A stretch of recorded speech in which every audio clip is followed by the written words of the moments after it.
What do you have to tell your people, Texas City, association members? I try to keep the positivity up. Yeah. Like I said, whenever I got in here, the association was dying. Now I have officers that are like, oh my God, how do I apply to be on here, and how do I, start, participating and. Welcome back, viewers, watchers, listeners. I'm your host, Tyler Owen. We got a guest host in today. Our regular co-host, Clint McNear, the Texas FOP president, just got back from South Carolina, and he could not make it in today because he had some administrative roles, thanks to me and Leighton. We keep that man very busy. When I first started, he had brown hair, I believe. Now it's a little more salt and pepper or grayish. Does he color his hair? I don't know. We have several. Well, we have some field reps that sometimes, on occasion, do color their hair, but I don't think Clint colors it. Yeah. But he probably should. Probably should. What have you been up to, man? Oh man, just hanging out and dealing with a couple of issues in my zone. Yeah, the raging cage. For those that don't know Leighton Guarnere, I promise you are missing out on one of the largest personalities that this organization has. But one thing that I've always loved about Leighton, he's very passionate about his work and truly does love what he does on a daily basis, and he's committed to the mission. But when you talk to him, make no mistake, I don't give a damn what kind of day you're having. If you're in a bad mood, sad mood, when you talk to Leighton, you hang up full of energy, full of life, and so it's kind of refreshing for me to reach out to you sometimes. When I'm feeling down, I always rely on Leighton to give me a call. I'll pay you later for saying that. Yeah, all in ones. And I wore my crawfish shirt just for you. So that's what I was going to say. For those that don't know, Leighton's a huge LSU fan. It's something I forgive him for immediately after we became friends. He is not technically born in Louisiana. No, I was born in Louisiana. Oh, you were born in Louisiana, which explains a whole hell of a lot. But he is a huge Tiger fan. So anyway, who we got on today, man? Well, we have the POA president from Texas City, Rachel Spahr. Rachel, thanks for coming on. Yes, there seems to be there's some significant issues going on at Texas City. Oh, yes, sir. And have been for a long time. And I think today would be great. Leighton reached out and said, hey, I think this would be great to have Rachel on and talk about not the successes or things that we've learned from dealing with this kind of stuff, but just talking about really people don't understand, more specifically in y'all's region, about really what's going on there at the department, on the department level, the morale. And so we're going to talk about those today. Awesome. Yeah. Should be interesting. It should be interesting. So we typically like to start off every podcast with talking about where you grew up, how you got involved with law enforcement, and then we'll kind of it sounds like we got some deep issues to kind of carve out on what's going on at your agency. So where'd you grow up? I am actually an Oklahoma girl. Oh Lord. Yeah. Blake Louisiana, Shelton country. Blake Shelton there. Yep. What part? Sapulpa, Oklahoma. Little town girl. We're at geographically in Oklahoma. So it's right next to Tulsa. Okay. Just west of Tulsa. Okay. And then really small town, just kind of grew up with horses and cowgirl at heart. Yeah, Oklahoma is it's a unique state, but it's probably one of the friendliest states that I've been. It doesn't make a shit where you go, north, south, east, everybody's friends with you. You go to anywhere, even the grocery store, and you stop and talk to everybody. Even in the larger towns I've lived in Oklahoma City and Tulsa, and everybody knows everybody. That's awesome. I will say this, though. When my son was playing college baseball, we went up and watched him play up in Kansas, and the drive through Oklahoma, for whatever reason, seems like it almost takes as long as the drive through Texas. Yeah. It's but at least you didn't feel it when you cross that state line like you do in Louisiana. I think the roads are better paved. Yeah, that's true. Yeah, for sure. So did you have any family in law enforcement? I didn't. I kind of happened chance got into law enforcement. My dad was in the Army, and he was a big shooter, did like the competition shooting. So I'm glad you clarified that on the law enforcement. Yeah. But he would kind of take me out and learn how to shoot and at a young age, and kind of got me into that part. And then my mom was a hairdresser, and she thought I was going to be a hairdresser, and small town America. Small town America, that's like the top 10 of female type jobs, right? Yeah, I mean, that's what they do. She worked hard. She still works hard. Yeah, that's awesome. Out there, always working. You graduated there in the small town in Oklahoma, and then did you go to college or? Yeah, I went to college. I actually ended up moving down here and getting my degree at University of Houston. Okay.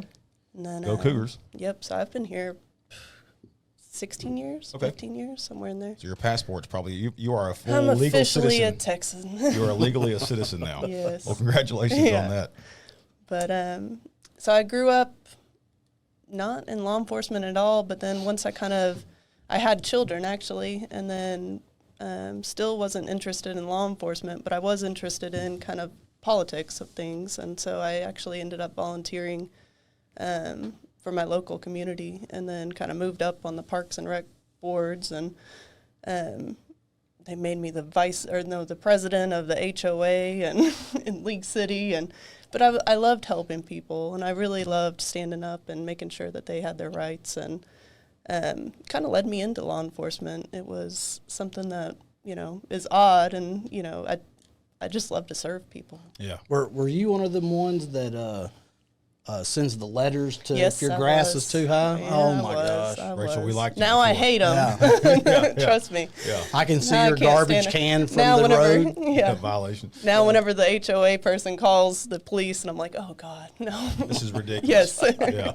So that's not something that's common, is that people No. get into law enforcement later on. Usually you start off at the jail, then you start off in dispatch, and you transition over to patrol.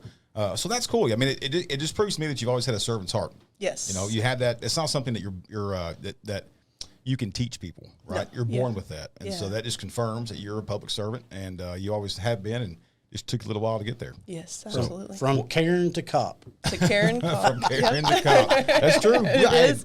Aaron Slater, that could be a T-shirt. Yeah, I'll be on the front. I don't yeah, mind. yeah. That's awesome. So did Texas City immediately draw you? Is that the only agency you applied with, or was there other agencies No, that you worked? actually, I had applied. I originally was going to go for one of the bigger agencies in my area. It was League City. I tried a couple of times and didn't make it. And I was, so set on getting there. And I entered the academy thinking, oh, well, I'll still get it. And, I ended up getting rejected. And I was in academy, and I was heartbroken, and then, Yeah.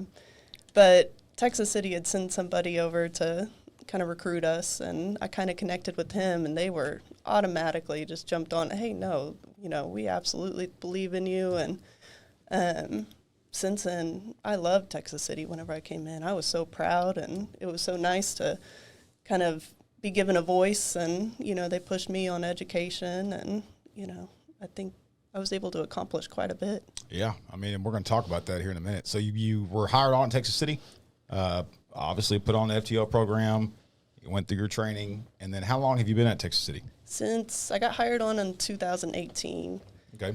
and then been there ever since. You've accomplished a lot in a small time frame for your career. Talk about your patrol, and then kind of you transitioned to a specialized unit, and then that led into something else. Yeah, so I've always been on patrol, but I was actually one of the first female officers that made the SWAT team. Just, I guess, a year into being on patrol, I just tried out, and I said, I'll try it, see. Well, I could outshoot most of the guys, so 'Cause your that dad. worked out. Yeah, Yeah, because yeah. my dad. That's And right. so that was an awesome opportunity. I went to the conference. TTPOA was amazing to me, and got some amazing training out of it. You know and what just I've always loved found it. interesting is that I know training and the price of training is substantially more than just a regular training session. But when you enter the tactical field, right, and you receive that additional training that tactical officers need to have, man, it makes you such a better patrol cop. And so I've always said that, like, I wish every single patrol cop could at least go through basic SWAT. Absolutely, yes. But then I think that should be a requirement. Yeah. I mean, getting out there and actually experiencing that stuff and being put in those environments too, and forcing yourself to actually have to do some of the Yeah. dirty work, and then it makes patrol so much easier. I mean, it gives you the confidence, I would say. Well, I think any cop out there, or any police officer, active, retired, the ones that listen to the show, that watch the show, I know that we all do it, is that when you're dispatched to a call, whether it be a tactical situation, the patrol, whatever it is, in the back, in your mind, you're thinking, okay, scenario A, I'm doing this, Yes. right? Scenario B, I'm doing that. And it adds so many more dimensions when you have the tactical experience, having the training, and then exposing it like, well, no, you do have these options, and here's the reasons why. Yeah. And then you're processing those, which you can relay to your supervisors and everything else. So just makes you more dynamic. Oh, it does. And it also just gives you this sense of brotherhood Yeah. that you know, and you trust these guys to have your back on anything. I still have those relationships, but man, it was a lot different whenever, we all were working together and on the team. Talk about, because it's important, talk about the culture of Texas City when you began. Talk about the morale. Talk about how that department was ran and how the morale was there at the agency. So I came in right whenever I guess Joe Stanton had taken over. He always had his door open, ready to talk to us, ready, open door policy all the way. I'm not going to say it was perfect. There were leadership, problems, which every department has them, and you bitch and complain about some of the things, but now we're just experiencing so much more. But then it was just very open to, I guess, positive feedback or feedback. Yes, feedback and positive feedback. I mean, even Joe Stanton and Landis Cravens were the ones that pushed me to go and get my master's. And I hadn't even, thought about going back to school. I mean, school is school, but they kind of pushed me into, hey, no, we'd like you to really succeed here. And with the open door policy, I would go in and say, hey, I applied here, and what do you think? And I think it's important to talk about also the open door policy, but there's a huge difference in respecting an open door policy, but having the understanding that there's also chain of command. Mm-hmm. You can respect one and respect the other at the same time to accomplish one goal. Oh, absolutely. And I think leadership right now at some departments across Texas, yours being one of them, doesn't understand, or they at least have lost sight. Because what you just said a while ago, Chief Landis, who's now the current chief. The current chief. Yes. He obviously was open-minded enough to have that policy before. Something's happened since then, and we probably will never know. We all have our suspicions based off a recent result of what we're going to talk about here in a minute. But to respect the both, you can accomplish so much by having an open door policy and also respect the chain of command. And they can't. Some people just can't. They can't figure that out. Yeah. No, I absolutely agree. It was definitely not a situation that they would allow you to abuse it in any way. But if you saw them outside or you saw them, you felt welcomed and you felt like you could actually speak. What position was Landis there when he started? He was a a CID captain. CID captain. Yes. Was he the association leader? For those that don't know, Chief Landis, the current police chief at Texas City, was also, which I think is the irony behind it's just amazing, was also the POA president. Used to be the POA president. That was back when they were aligned with CLEAT more so. But, yeah, at one time he was the POA president. Okay. And then now, do you remember what year that he – I think it was 2015 was his last year. Okay. Yeah. So it had been a while before I went. So he was the patrol captain, or excuse me, CID captain in 2018. When did he become the chief of Texas City? I believe he became the assistant chief last June or July, somewhere in there. Yeah. And then he became the chief. He was named the chief in September. Yeah. And at that point in time, there was a mayor change, was there not? There was a mayor change, yes. The mayor, 2 years ago. 2 years ago, the mayor. Yes. Okay, and that's about the time that Landis started. And the uniqueness thing about, for the listener or watcher out there that's a current cop or in association leadership, the difficulties of having Texas City is a mayor-ran city. Yes. Leighton, do you want to talk about that? About what the differences is versus a city manager-ran city? And, yeah. I mean, there's a couple of cities that are like this, which is a mayor-strong type of government where you don't have a city manager per se. It's basically ran by the mayor. He calls the shots. You do have a city commission, what they call it there, city commission, which is a city council, which looks over budgets and stuff like that and helps out. But they don't have any power as far as getting rid of the mayor or anything like that, whereas most cities that we're accustomed to is a city manager strong where he makes all the hiring and firing in the city and the decision making, but yet he answers to city council. In this case, that's not how it's set up, their form of government. Which can make it difficult from our perspective, from our angle on dealing with hot topics and difficult situations, because ultimately what the mayor says goes to an extent, but it's just a different way of doing things. And so I say this for this reason, is that all these things have to take into account when you have toxic leadership, and we at TMPA are trying to address these issues, trying to be open and have communication with the members and the local POA president, and then doing it together.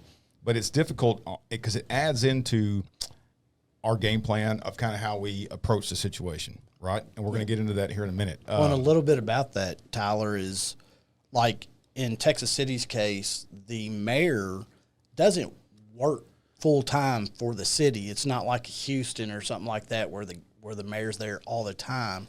This guy actually has another job. He works at one of the local refineries. So he's not even around 100% of the time like you would if it was a city manager and that city manager was running the city. And so the difficulty about that is that, how long is the city council meetings are held once a week or once every 2 weeks? Once every 2 weeks. Once every 2 weeks, right? And they're most likely 2 to 3 hours long.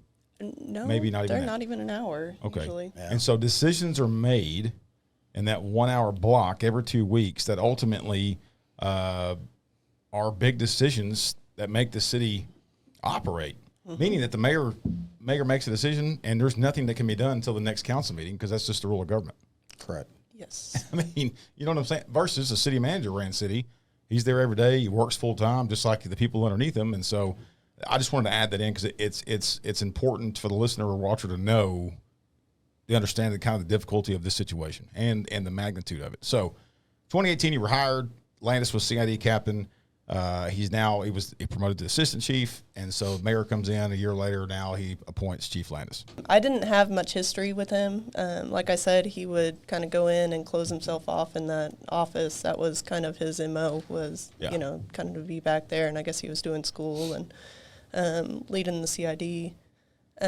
But I had heard stories. There were an entire detective unit that was one of the best ones in the state at the time. I think that was around the 2017 to 2018 when I came in there. Unit. Yeah. Yes, and for that highly area is respected. big. They were known. Yeah. They were very highly respected. And then I noticed that a few of them were like, okay, well, no, I'll go down to Galveston County, or I'll go here and I'll go here. Like, they were all leaving. And so I kept hearing horror stories of, they just didn't care for Landis and how it was being ran. And so we lost a lot of those guys at that point. I think only one kind of ended up staying into the CID unit, and he's still there.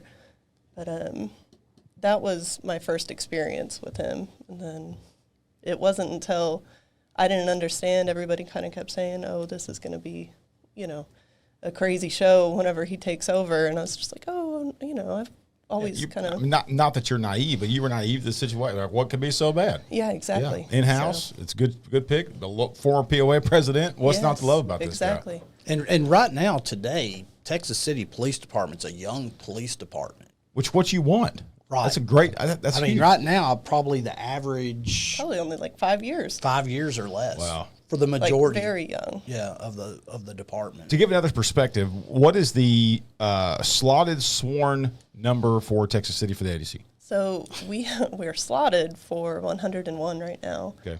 I believe we're down to 83. Okay. And then we're possibly going to hit under 80 probably within the next month or so. So we're down 20%. Yes, absolutely. Yeah. And that my understanding is that loss, that 20% was lost. A higher percentage was from the time he was appointed. Yes, a higher percentage. I'm not going to say the whole 20% because we had just, in 2020, we had approved a grant, a COPS grant. Mm-hmm. And that was to get our numbers from the 85 to 101, okay. I believe. I think maybe it was for 87. 11 positions. Yeah, 11 positions, I believe. You're on top of your shit today. That's an A+ on. I'm going to let Clinton know. I've dealt with Texas City so much, I could probably be the mayor right now. Yeah, you probably could. Sorry, squirrel moment. We dogged further. So we actually added quite a few positions during that grant, and we actually received in 2022. We received even another grant from the cops. And that's for even, I think the first one was 6, and then the second one is 11. So we're technically, by next year, we're supposed to be up to 107, somewhere in there. That's amazing. All right. No. But right now we're just so low that we're struggling to keep that 80. So I have in passing dealt with Texas City just in my, working for TMPA for 6 years, going on 7 now, just as a part-time field rep. But you and I and Leighton recently, the last 4 months, 5 months, there's been some major issues. When were you appointed to the POA board, or were you elected? So I was appointed. I was trying to kind of keep low in a sense. You saw the storm brewing. I did. I saw the storm brewing, and I was dealing with a lot of, I guess, internal problems through the SWAT team, and so I was kind of dealing with a lot of kind of grief on that. And then let's talk about it. You were on the SWAT team from 2019 to 2023, so yes. we're talking about 4 years. Yeah. And that kind of kicked off, really. Yeah. That was the domino. The deal with the SWAT team is kind of what jump-started where we're at today. So for those that don't know, and I'm sure all of y'all listening, watching do, for SWAT teams, Texas City's obviously not going to be a full-time SWAT team. So they're not, listen, I love our SWAT guys. But you got to have, as Clint would say, you got to have good hair gel and a lot of Planet Fitness time to fulfill that spot. You're either SWAT or you're not. You're either SWAT or you're not. So Texas City is not a full time team, so they're a part time team, and y'all were a regional team, which is awesome because you're utilizing so many resources and budget for a lot of reasons. The regional teams are the way to go. Oh, absolutely. The problem with regional teams is that for whatever reason, in our profession, egos seem to get a little bit too big. And so y'all were a regional team with what departments? We had Lamarck, Dickinson, Santa Fe, and we were trying to grow it. We had Hitchcock kind of on standby. They were starting to train with us. And so for the people that are not accustomed to a part-time team, that's awesome for 2 reasons. One, Texas City, a significantly larger department than the rest of them. Yes. Which means that they really relied on y'all to come. Y'all most likely had the Bearcats. Y'all most likely had the armored vehicles. We had the armored vehicles. We had the range. We had all the training facilities that we could offer. I mean, sometimes we would go out and train in like abandoned buildings and the other departments. Yeah, departments. But then or cities, I should say. We were definitely kind of the front line on that. Yeah. And, but what helped them was that SWAT team had the MOU with these other cities, Santa Fe, Dickinson. Well, our MOU was through Lamarck. So we had, I believe the last mayor had signed an MOU with Lamarck, and then the other ones were just starting to train with us within that probably 2-year time frame. So everything's going great. Yes. SWAT team's rocking and rolling. You guys are kicking doors, working out, part-time team. I mean, hair gel it. I mean, you're not hair gelling it, but, I mean, y'all are rocking it, right? Yeah. No, we were doing pretty well. And then Landis gets in. Yeah, Landis got in. It was still going quite well. We had a commander that was a captain, and he still is a captain, but he had been on the team for like 20 plus years, and he talk about open door policy. You could just go in and, hey, there's this training here. I think it would really benefit. Oh yeah, just write something up and send it over to me. I'm going to make sure you get a spot there, and he would push, so much positivity into the team. Same with any type of equipment that we thought we needed. We would go to these conferences and you see all the bells and whistles there. Oh, yeah, big time. And he would also work on grants and everything as well. And I guess what happened, it ended up being Manuel Johnson that came in. So this is the assistant chief now. He was a captain at the time. He was an internal candidate, right? Or no? Yes, he was an internal candidate. So he was the captain. And him and Landis, for some reason, have decided to, form this bonding friendship of, they just seem to work, I guess, over everybody else in the department. So since he was captain and Landis was the chief, he kind of stepped into that assistant chief role almost automatically, even though he wasn't technically the assistant chief. And I guess he was called out because our commander was on vacation. So this was back in November of 2023. Okay. Yeah. So our commander was out on vacation and couldn't come to a call out. And so another captain, which would be Manuel, ended up answering that call out. And we were helping we were helping Lamarck, which was about 100 feet from our district. So we have a shared road. And then we were helping them on a barricaded subject that had taken probably an AR and shot into an apartment complex. But he showed up. We had already had our plans to go in there and evacuate the complex, and so we had our armored vehicle. Which is common sense. Yes. Yeah, absolutely. Hello.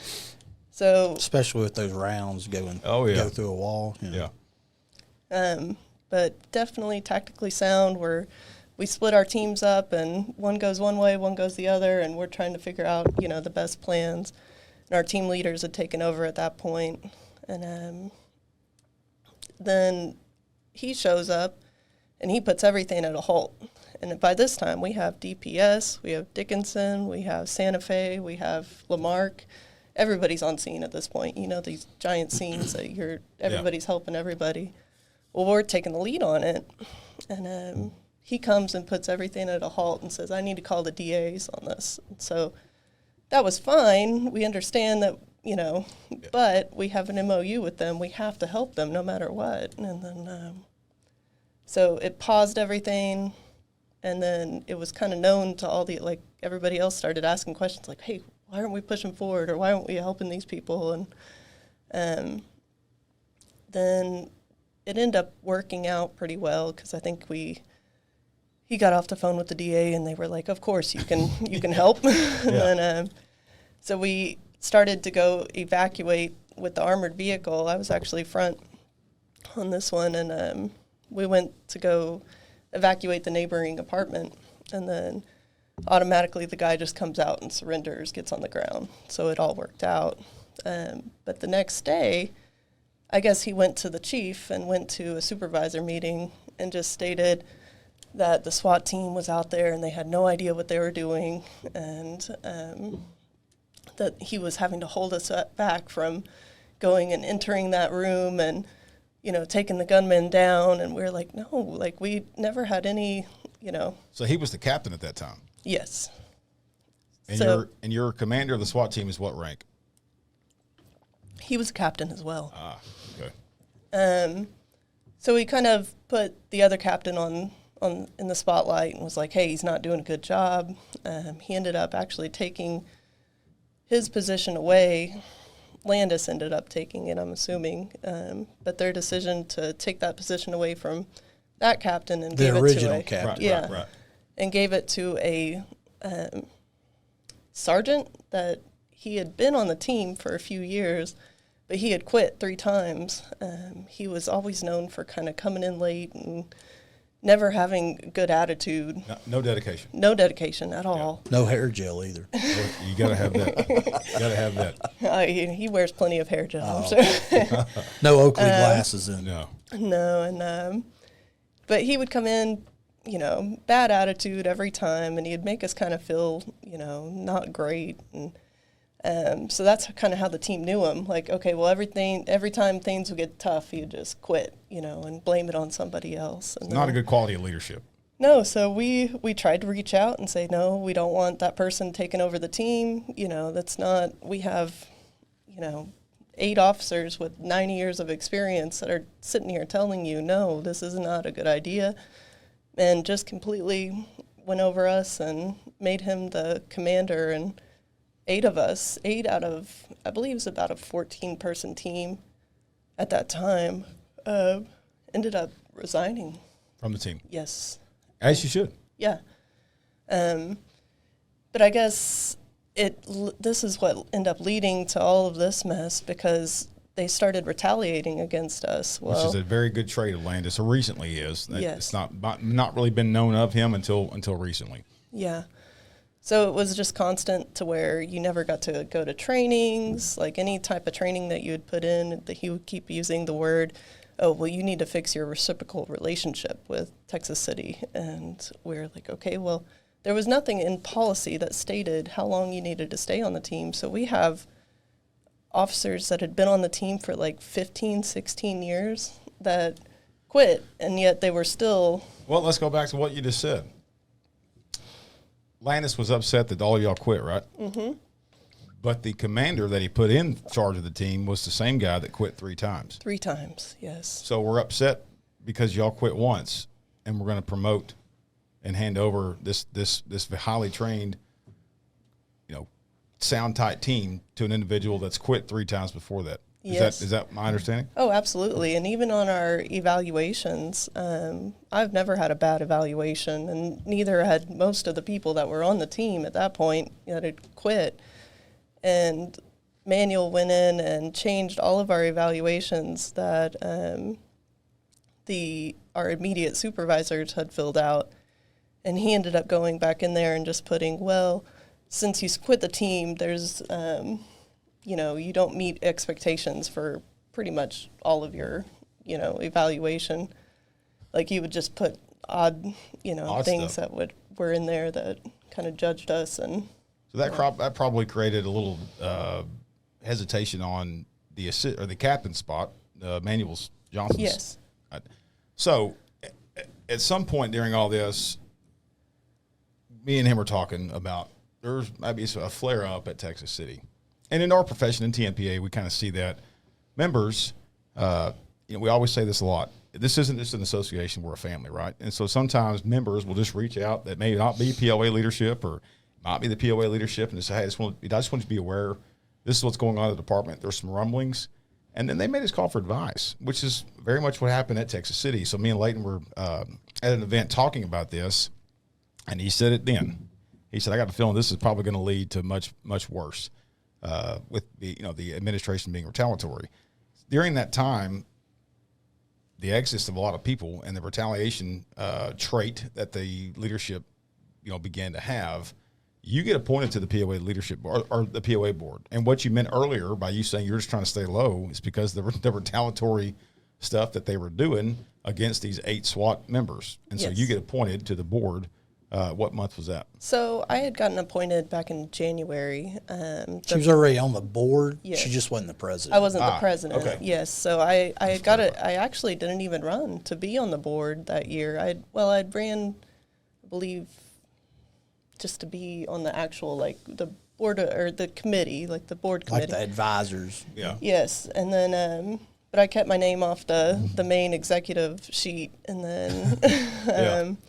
but the president that was put in January, he automatically came to me. He's like, no, because our association was honestly just kind of dying at some point. I mean, we had maybe 4 people that actually ran for the association and, put their names on the ballot to be out there, because at that point, everybody knew that you were going to be retaliated against if you got on that board.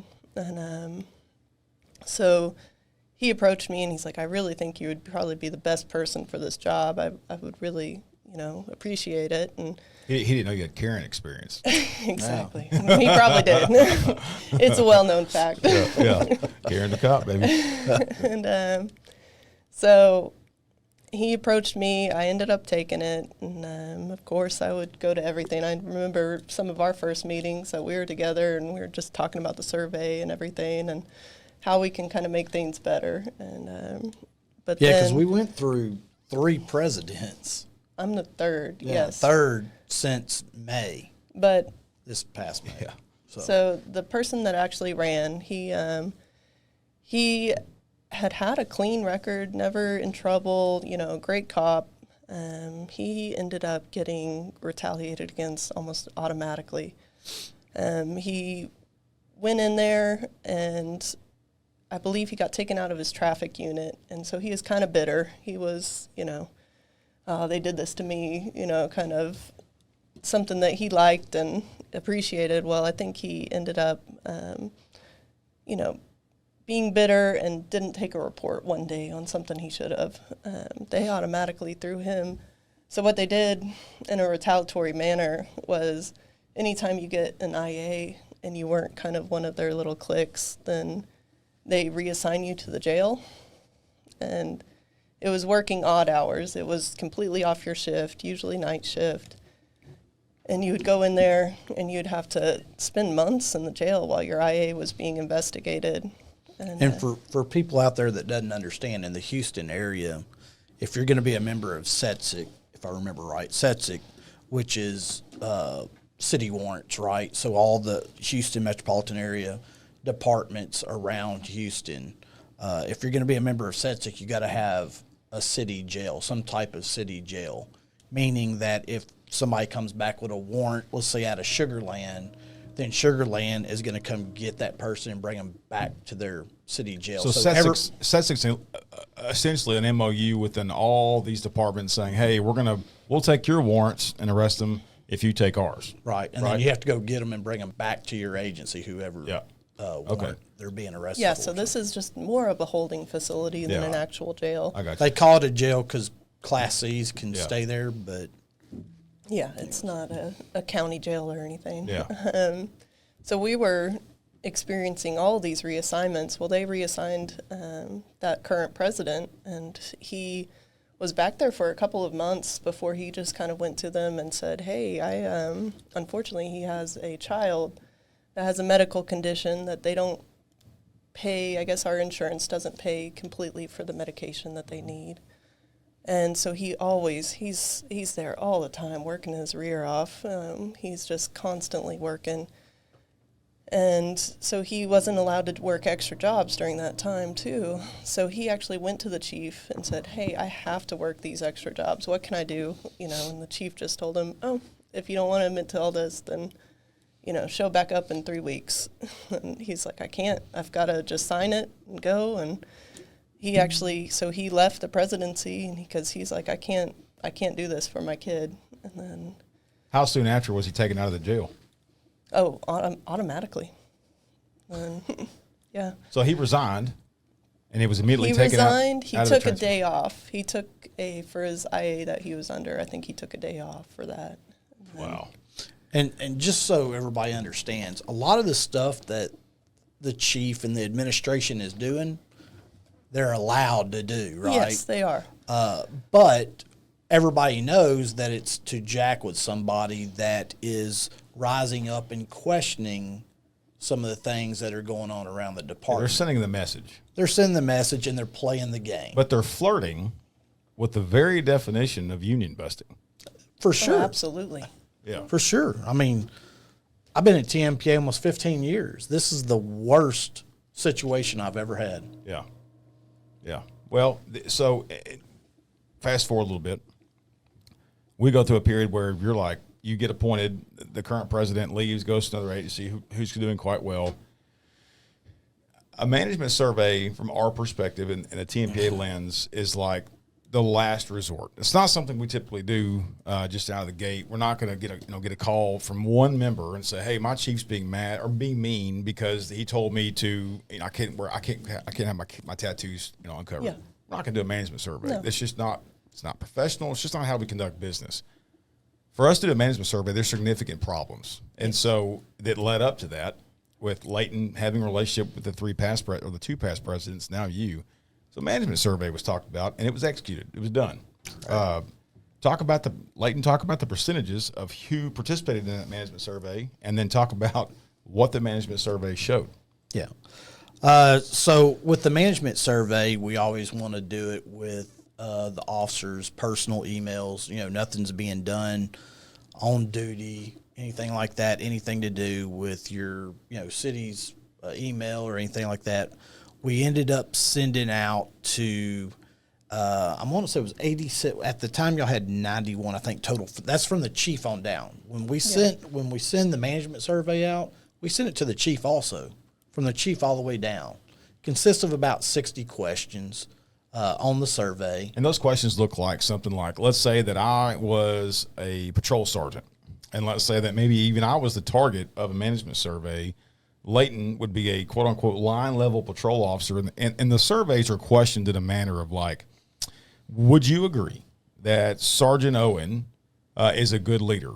and it's typically ranked from 1 to 5. That would be a very common or question that we would have on there. Or do you believe that the morale at this department is good or bad? Yes or no, right? And so it's phrased in a way by the end of it, when anybody looks at it that's got common sense, you look at it, you're like, man, there's some significant problems with this sergeant.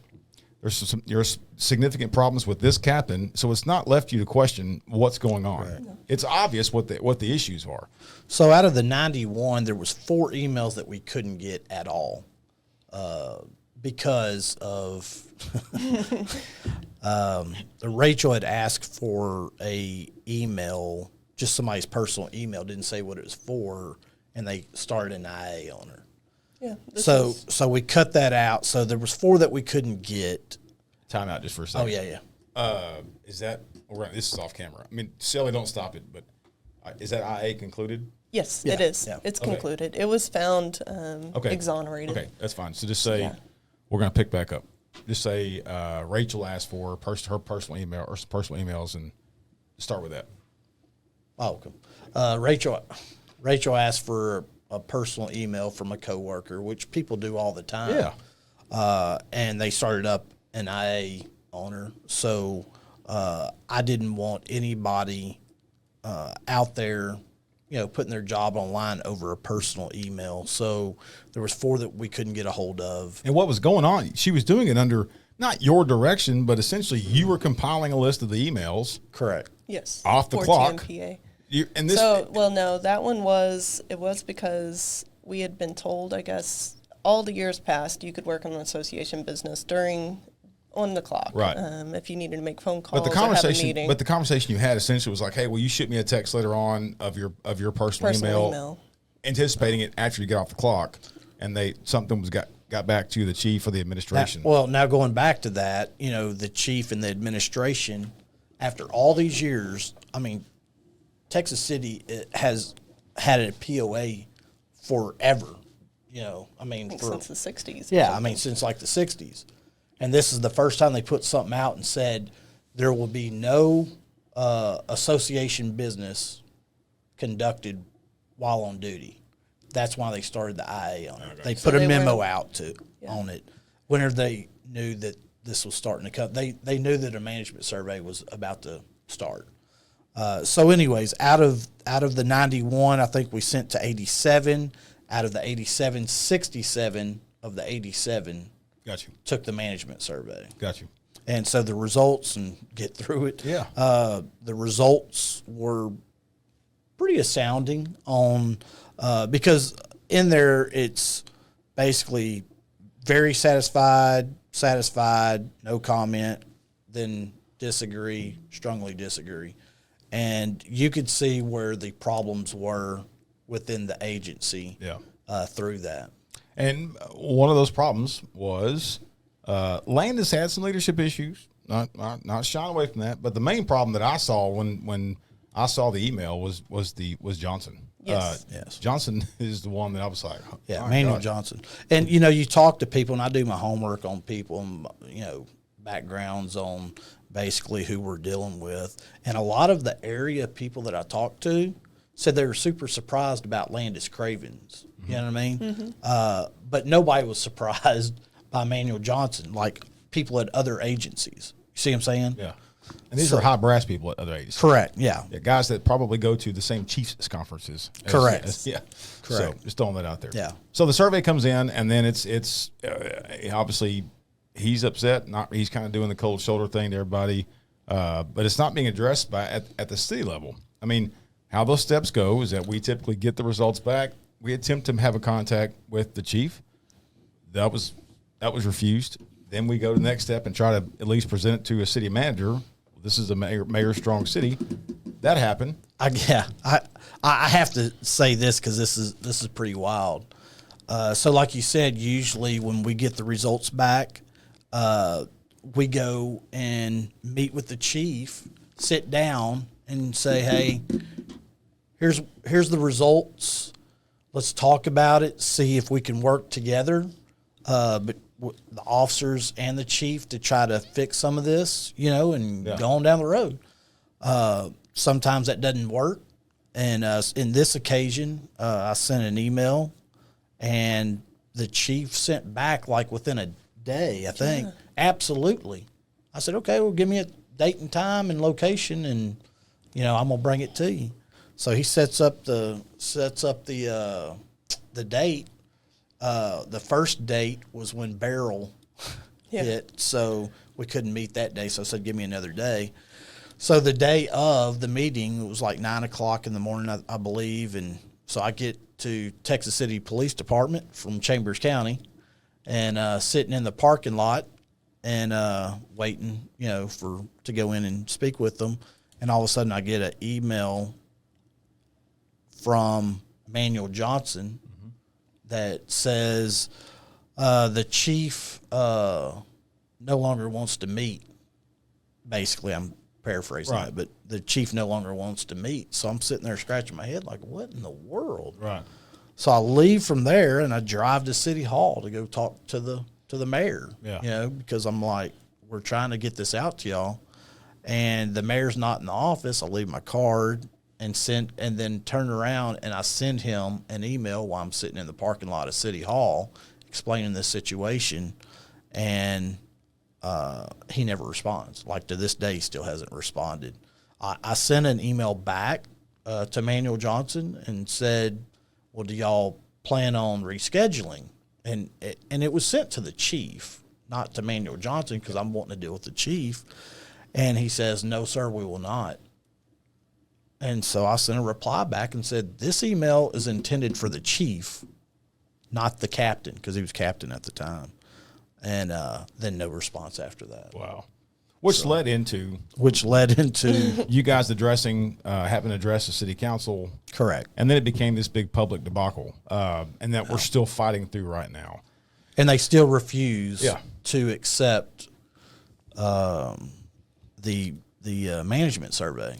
Which I thought was fascinating. I was at the house the other day, and I was talking to my wife, Janet, and the mayor got on social media and had this video, this big production video, right, that he wanted to address the citizens of Texas City of saying something along the lines of, I wanted to get onto social media and talk about these outlandish lies being spread and blah, blah, blah. But it was a front. It was a smoke and mirror show. But what he was doing was the same thing as what he was telling everybody else not to do, not addressing the problem. He's to this date, he's not done anything to address or try to attempt to meet with anybody regarding this. The insane part of it is everything that they're saying that we're not telling the truth on, we've shown.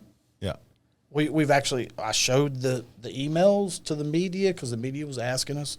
I showed the emails, all of our correspondence.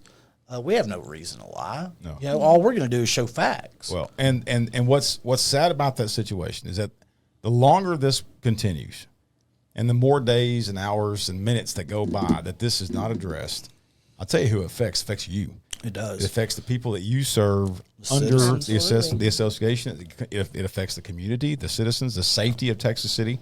Because if we're not going to address it, then people are still going to continue to leave, and that's not good for the department. Absolutely. I kind of find it ironic that actually the mayor, he put out a survey whenever he took the office. It's a Community Matters 2030, I believe. And he interviewed and gave out a survey to, I believe, almost 300 residents. And they stated that public safety was their number one concern with Texas City. And yet he has shown no interest in this man. This is crazy. I didn't know this until recently. The mayor of Texas City, you're talking about a city of about, 45,000? I think we're up to 65. Oh, 65. Okay, 65,000. Yeah. So this guy has an 8-man team that protects him, protection detail. Dignitary protection. Are you serious? I swear. What department covers that? Well, we do, but then I don't know where that money comes from. Texas City PD. Yes. Not 24/7. Not 24/7, but at every city council meeting. At this last city council meeting, he had 5 units, I believe, 4 of them were getting paid overtime. Wow. And on the streets of Texas City, there were 7 officers. 7 officers on the streets of a town of 65,000 and 4 protecting the mayor. Yes. That makes sense. Yeah. For that kind of mindset. Right. Well, Yeah, so the results are out there. They're published online. TMPA pushed those out with, assisting Texas City POA.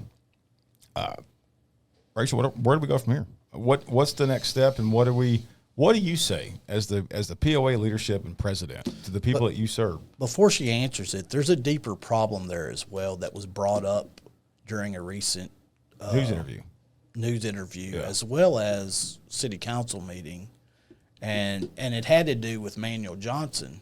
And there's an issue there with this guy, and I brought it up, in city council, and the Galveston Daily News also ran an article on it and got a hold of the guy, and that was some people could look at it as racial undertones. With Manuel Johnson. We'll talk about what happened. Let's talk about what happened.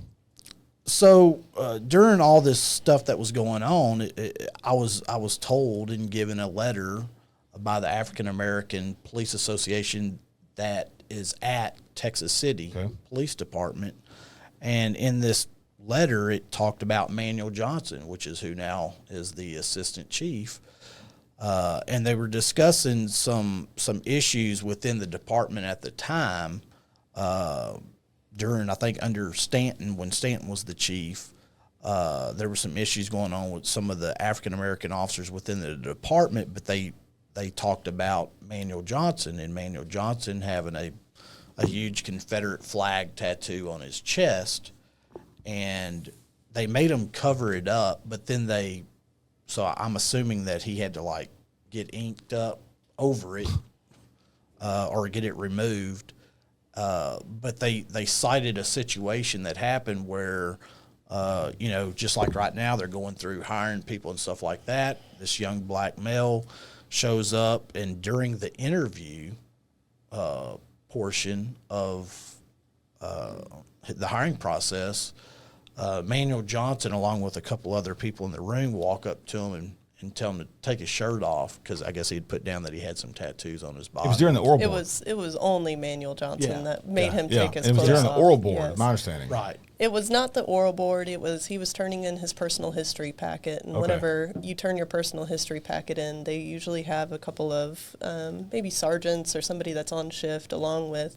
Complete like a question, yes, panel just question. kind of make sure to go through your personal history and just make sure that you filled everything out correctly, and just kind of give you a little oral board almost, just beginning.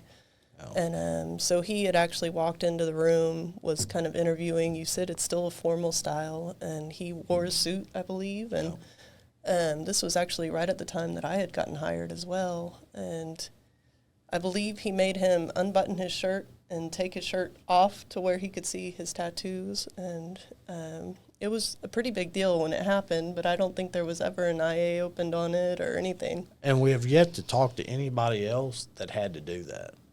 Which is going to happen, though. I'm sure if it happened to one, it happened to 20. Well, so the reporter had stated that, because he got all of his information from, I don't know if he ever contacted you, I think he did. But he had gotten the entire story from everybody, and then he gave Manuel a chance to respond. And Manuel's exact response was, well, we do that to every single applicant that applies here, and white, black, Hispanic, male or female, we strip search everybody. And that is not a true statement, 100%. Yeah. And the guy lies. I mean, that Manuel Johnson lies, period. Yeah. Well, I don't think you weren't strip searched when you were applying in the application process. No. I've never been strip searched. Leighton, I don't want to answer that because it may be he may enjoy it a little too much if he was a strip. But what an asinine statement to make. What an asinine situation to put an applicant through that, to make him remove his shirt and not even be an employee at that time, and then for the hypocrisy of he himself having what could be perceived, right, as a racial, symbolic type tattoo on your chest, and then make that judgment call based off tattoos, right? That's the irony. It's like the old Arsenio Hall makes you want to go. Yeah, exactly. Yeah. So, where do we go from here? Like, what do you have to tell your people, Texas City, association members?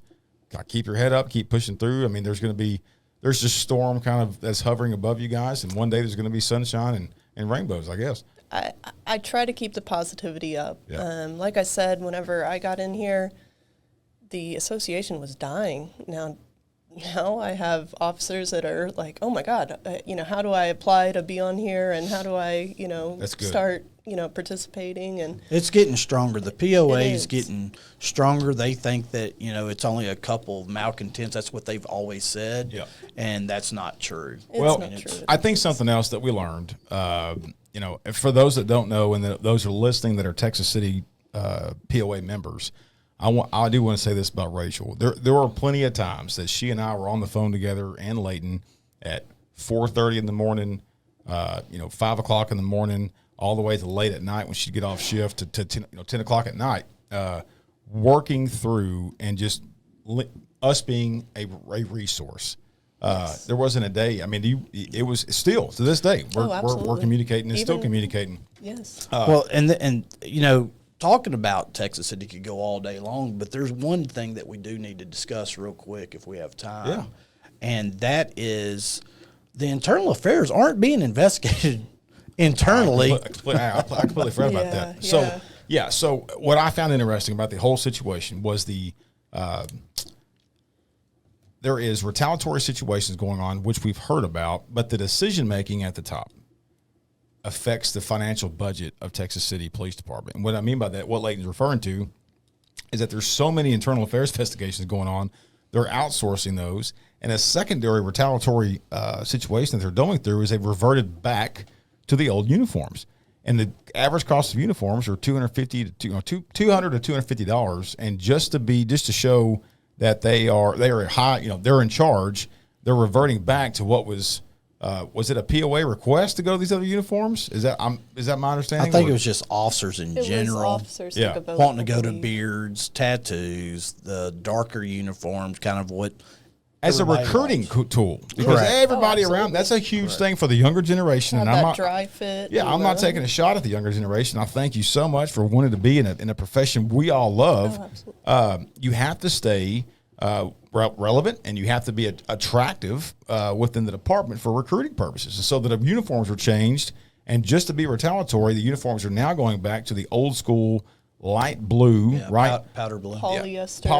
Hot ass uniforms, just to say, hey, we're still in charge here. So yeah, talk about the IAs real quick. So currently, Texas City Police Department has 1.5 internal affairs investigators. So they have one guy that's full time, one guy that does it part time. Correct? I think we're just down to one now. Oh, just down to Just down to Y'all one. lost him too. Okay, yeah. So Add a little percentage to the vacancy that list. just happened. I think he gave it up. I think he yeah. said that, no, I'm not going to be a don't part of blame this him. anymore.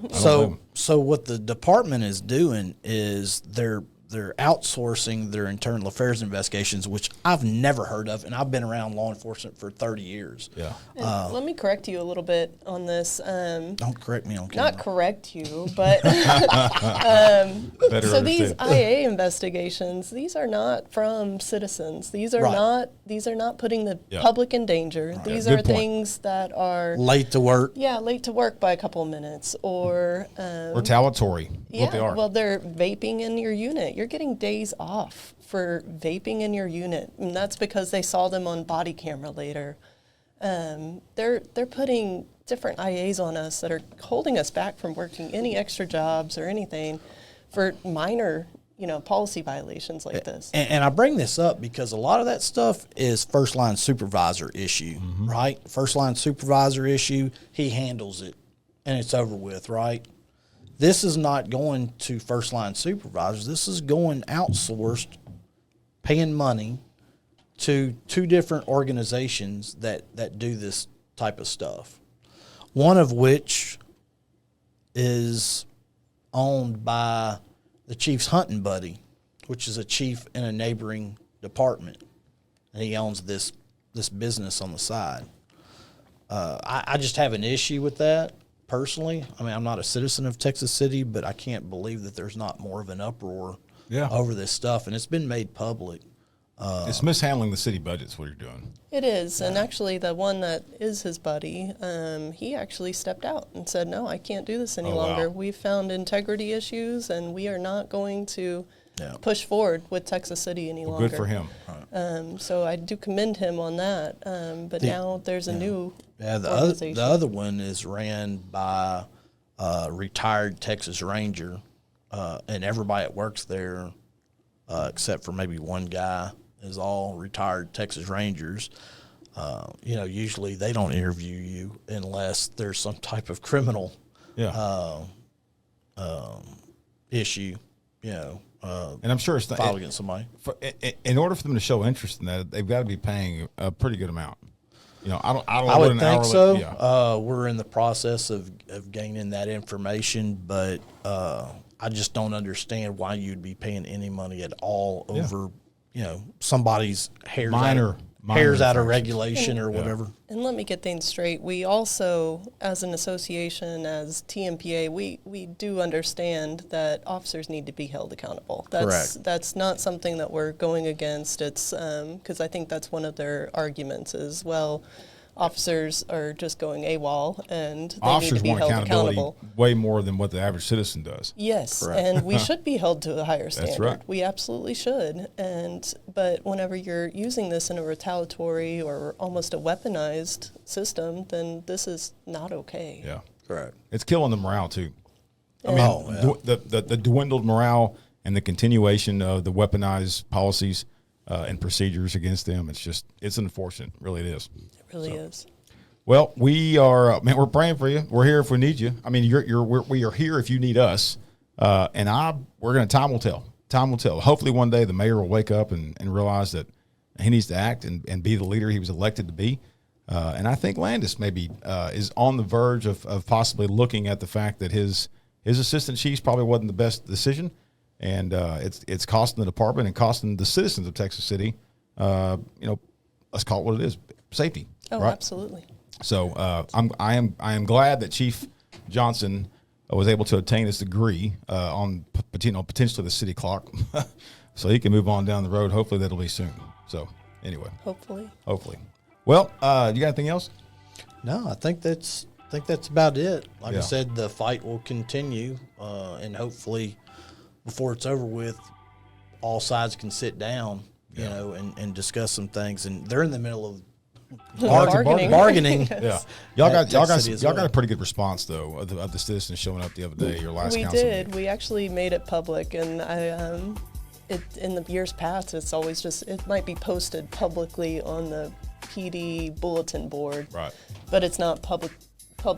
Well, they're all open. They're all for technically the public They meetings. just don't talk about it too much. So I've actually made them completely public. I do think it's important to point this out, and this is not a shot at any past POA leadership there at Texas City, but I think moving forward, I think there's something that you learned that Texas City POA.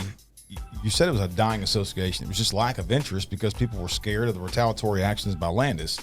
But another thing that we noticed immediately was the lack of presence on social media and how important that was, and how collectively y'all, League City, Galveston Municipal Police Association have come to your aid with Anthony Rogers. What I see from my perspective, from the 30,000 viewpoint, was y'all are unifying, and to my point about social media, you've got to maintain that presence. Whether it be you've got officers, doing stuff with the community or posting, because when you need it, you've got to have it. Yes. And so it's a learning curve, and we're all, again, TMPA can assist you guys, but what I think is cool is that the local POAs are all banding together to help you guys out and see the significant that has problem. been huge. Yeah. And we've made introductions, so she now has a large networking area with other POA leaders that can come in and help, not only TMPA coming in and helping, but also area-wide POA leaders, because, not everybody has the same experience in that. So she's learning a lot. She's doing a great job. Yeah. And you don't see that very often, female POA presidents. I mean, she's probably one of very few that I even know of that I deal with. So it's awesome. Kudos to you. I know that we had a Zoom meeting before recording this today, and what a pleasure to meet you and honestly fight the good fight beside you. So Yes. we're here if you need us. Well, you guys have been amazing through Yeah. all of this. Yeah, don't tell Leighton that too much. I don't want to Yeah. get a big because That head's big enough. Hopefully we didn't mess up this podcast too bad. no, this boy. Well, hey, we like to end every podcast with a couple of rapid fire questions. I hope you studied for them. But if you're ready for those, I'm gonna go ahead and shoot those at you. Okay. All right. Go. What is your favorite line from a cop movie or your favorite cop movie? What's your favorite cop car and what's your favorite drink of choice when Rachel is hanging out off duty? So, favorite cop show, I would have to say I just lost my dad not too long ago. And Me too. I'm sorry for your loss. yes, sorry for yours as well. We always watched the Texas Ranger together. So Walker? Yes. The show. Yep. There you go. In the eyes of a So- ranger. What's your favorite cop car? I would have to just go with Explorer. I drove the Crown Vic for a while, and That's a young mine was officer. so old that I don't think I got the glory days out of it. But now that I have my police interceptor, man, that thing it It'll ride. hauls. Yeah, Yes. for sure. What do you like to drink whenever you're relaxing off duty? I'm a wine girl. I like my red wines. Red wine. There you Yes, go. Pinot Noirs. Hey, well, I like to drink. What is it? It's called. Okay, so the wine I love, you can pick it up at any gas station in Texas. So it's not a high fluidity wine, but it's called Joshua. So when I'm feeling You're gonna say classy, Josh. Boone Farms. Josh, No, yes. yeah. So when I'm feeling classy, I like to say it's Josh. Josh. To sound French, I thought right? you were gonna say Strawberry Hill or something. I know, back, I did too. Back in the day. I would. His box I am wine. trying. Yeah, I am trying to find. What's the song? It's shit. I can't think. There was a country wine in East Texas that they had. It's a berry. Strawberry wine. It's not strawberries. What's the other berry? Methberry. Oh gosh. You can leave the Leighton with the You said East Texas. yeah. Well, that is You true. did. That You is did. true. You got anything else? No, I'm good. I can't thank you enough for coming on again. We're praying for you. We're here if you need us, and we're here to fight the good fight. Yes. So, hey, you guys take care. Stay safe. God bless you, and as always, may God bless Texas. We're out.